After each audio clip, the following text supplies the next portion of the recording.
Voilà. Merci pour vos applaudissements. Vous avez vu Cécile avec Venda, une chienne de 4 ans. Maintenant, nous allons voir une démonstration d'attelage. Recherche d'objets, pardon. Donc, recherche d'objets, ce sera Aurélie qui va nous faire une petite démonstration de recherche d'objets avec l'UTES, de 6 mois.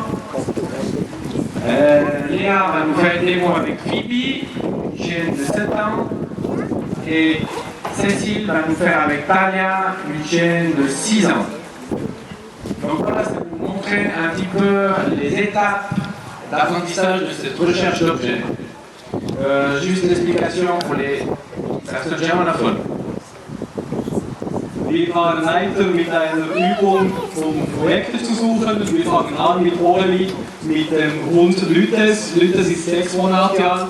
Dann gehen wir mit Lea und Phoebe. Sie ist 8 Jahre alt.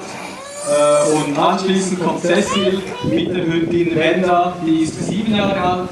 Hier können Sie auch sehen, wie die verschiedenen Etappen ablaufen, um eine solche Übung aufzubauen. Viel Spaß!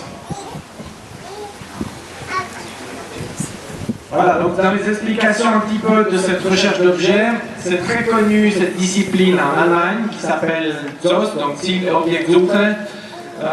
Cette discipline est arrivée en Suisse très dernièrement. C'est une discipline qui est très intéressante à travailler avec le chien puisqu'on travaille beaucoup sur le contact chien-maître. Là, vous voyez Lütes, une chienne de 6 mois qui est très attentive sur sa maîtresse.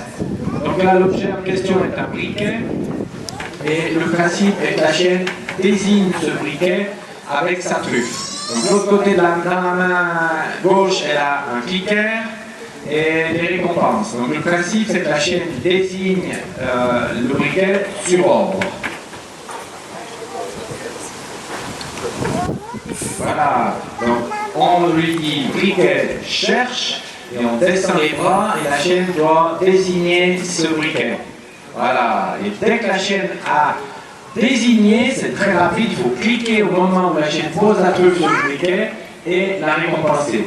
Pour une chienne jeune comme ça, c'est maintenant en phase d'apprentissage, c'est très important d'être vraiment au bon timing au moment où la chienne désigne cet objet.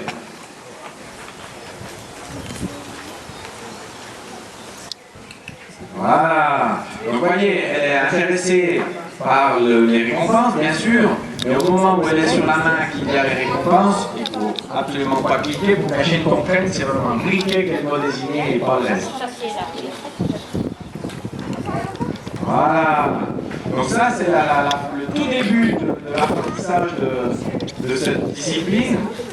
Après, l'étape suivante sera de faire plusieurs clics pour que la chienne comprenne qu'il n'y a pas la récompense à chaque clic, mais vraiment tant qu'elle n'entend pas le clic, quand la récompense ne vient pas, elle doit désigner vraiment cet objet. Donc un clic, 2 clics, 3 clics, on repasse à 3 clics, 2 clics, on varie les choses pour ne pas vraiment robotiser le chien, qui se rend compte que tant qu'il n'a pas la récompense, il doit désigner cet objet. Maintenant, nous avons donc Phoebe. Phoebe est l'étape plus avancée où le briquet est caché dans différents objets. Les objets au sol, le briquet est caché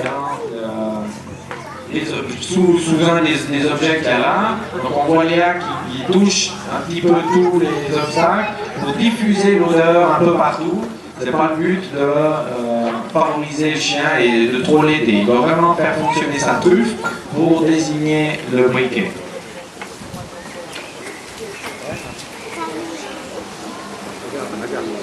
Ja, il va chercher. Hier geht es darum, dass der Hund aktiv ein Objekt sucht, in diesem Fall ein Feuerzeug.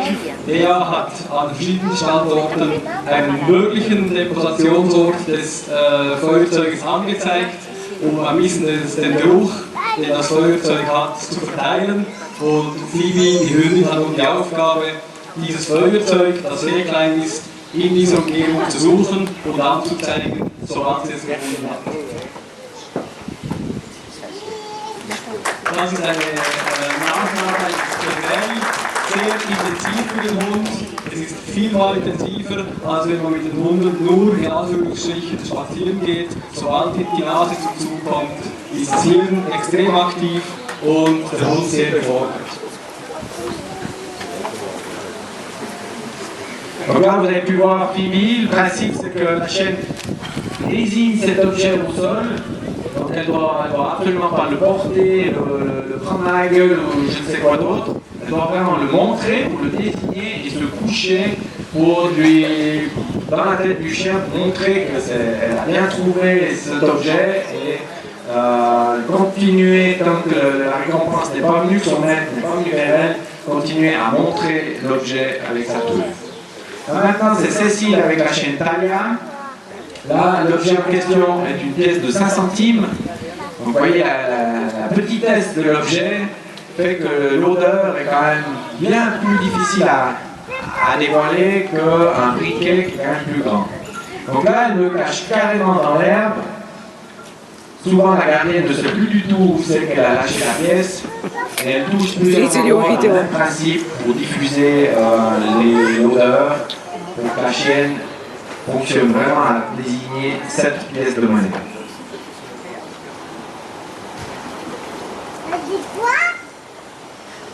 Regarde, il cherche la pièce.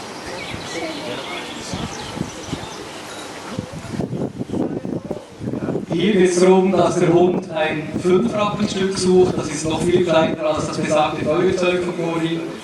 Cecil hat an verschiedenen Orten direkt im Gras den möglichen Fundorte des 5-Rappen-Stücks angezeigt.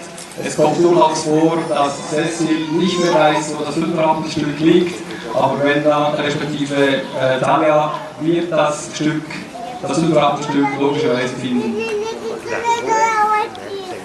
Donc c'est un exercice où il faut être très très attentif. Vous voyez là, elle a fait une fausse désignation, la chienne s'est couchée en croyant que voilà, elle devait trouver peut-être une ancienne récompense. Il y a eu des autres démonstrations qui ont fait qu'il y a encore des récompenses qui sont encore diffusées par là. Donc il faut être très attentif pour ne pas cliquer, parce que c'est vrai que si la chienne elle fait la fausse désignation et qu'on clique dans sa tête, ben voilà, elle a trouvé la bonne chose, et puis que. Donc il faut venir contrôler quand même que ce soit bien la pièce qu'elle ait trouvée. Donc voilà, maintenant elle a trouvé.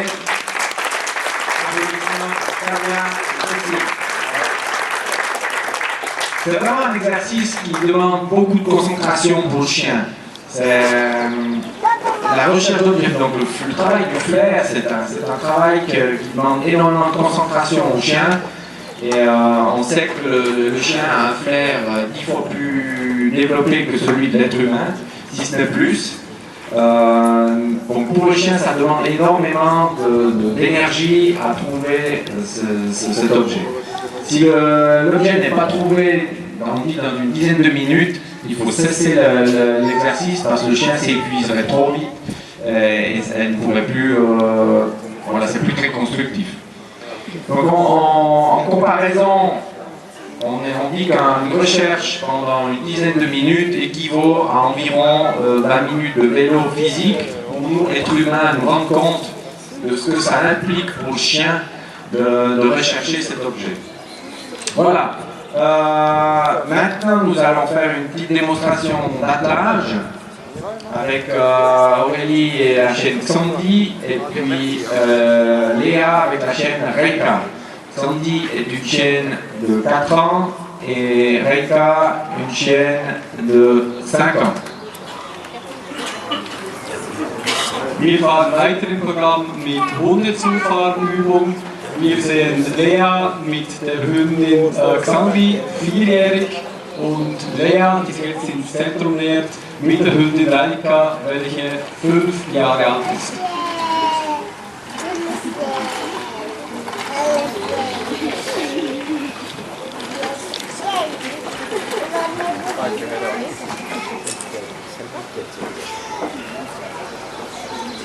Voilà, Léa elle va vous expliquer, donc vous montrer, vous voyez la charrette, sur les limonières en haut, il y a un harnais qui est déjà attaché sur la charrette.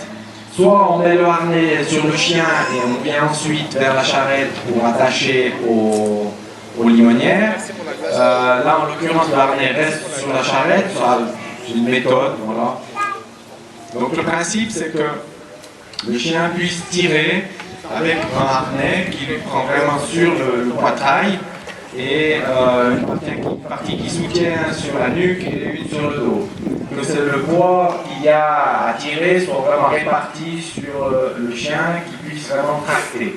On ne pourrait pas faire tirer un poids très important au collier par exemple. Wir haben zuschauen können, wie Lea den Hundewagen an Reika angeschirrt. Die ganze Geschichte ist zwingend mit Gurten verbunden, die verteilt werden auf dem Nacken und auf dem Rücken und das Zuggewicht ist vorne auf der Brust.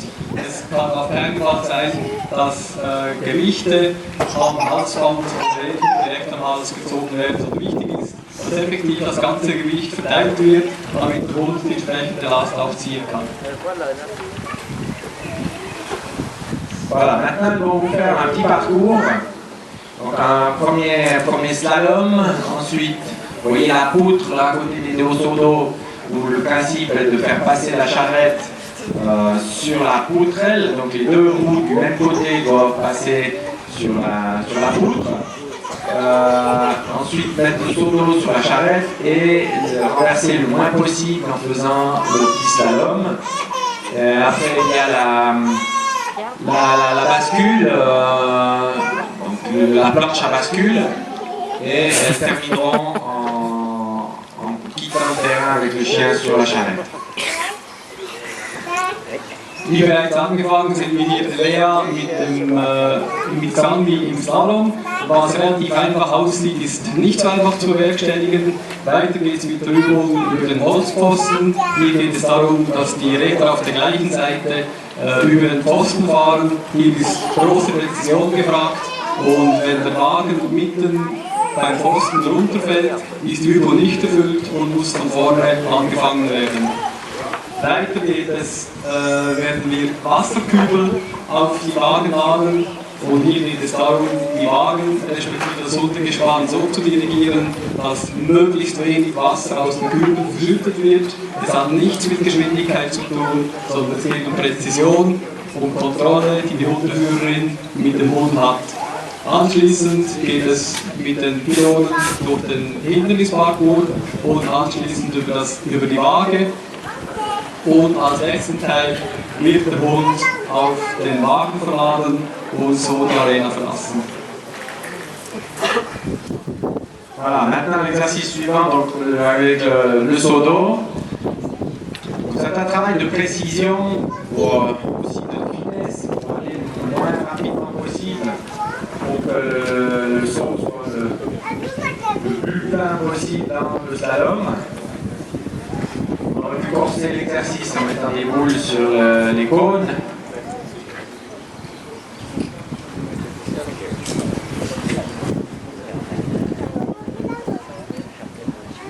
Voilà. Bravo. Un exercice pour Léa et Reika. La charrette étant plus petite, devrait sembler plus simple, mais il semble que l'eau passe simplement en dehors du seau. C'est pas de la faute de vos chiens, c'est de la faute de Voilà. Voilà. Le travail d'attelage, c'est un travail c'est pour très bien à nos chiens. C'est un travail qui, vous voyez, le plaisir qu'elles ont ces chiennes avec la queue en l'air. Donc elles ont vraiment du plaisir à tirer cette charrette. Ça s'y fait particulièrement bien pour nos chiens. On a souvent l'image du chien qui traîne la bobine de lait jusqu'à la laiterie. Voilà, ça a été utilisé aussi comme ça. Лошадки тоже пить хотят. Utiliser les chiens, les Saint-Bernard pour transporter du matériel. Et puis on fait, voilà, vous avez pu voir certains qu'on promène des enfants dans ces charrettes. C'est une des activités principales que l'on fait à la Fondation Ravel.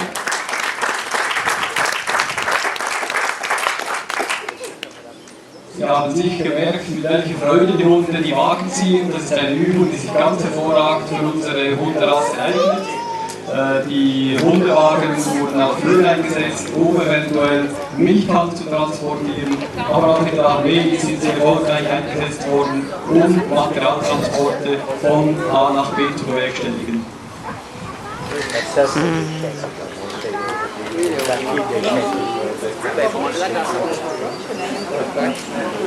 Voilà, ça c'est un exercice en plus, normalement avec l'attelage c'est pas vraiment un des exercices requis, mais bon voilà, c'est pour montrer aussi que les chiens sont aussi capables de se faire tirer un attelage et pas seulement eux qui doivent tirer les enfants. Non, il faut taper en envoi. Donc là, on a rajouté un petit exercice, le chien devrait porter les bouteilles en fait et les mettre dans la charrette. Die Übung hier hat direkt mit Wagenziehen nichts zu tun, aber wie Sie sehen können, eigentlich unsere Hunde auch ganz hervorragend darauf, um nicht nur selbst den Wagen zu ziehen, sondern auch direkt als Passagier mitzufahren, um von der Hundeführerin gezogen zu werden. Gleichzeitig haben wir noch eine Übung eingebaut, in der der Hund leere PET-Flaschen aufnimmt und im Wagen deponiert.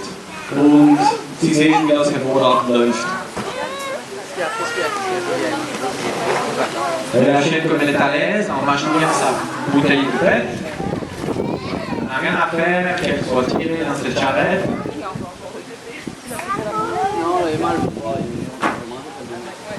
Rika, elle est déjà au stade.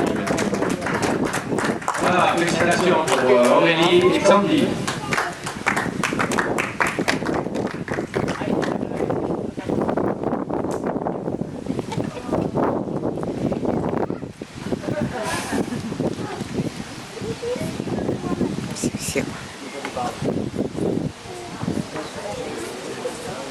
Voilà, même exercice pour Rika, vous voyez, le terrain n'étant vraiment pas plat. La chienne, ça n'a pas trop la gêner, elle a aimé ça. Voilà, applaudissements pour Léa et Rika et Aurélie, Sandy, c'est bon attelage.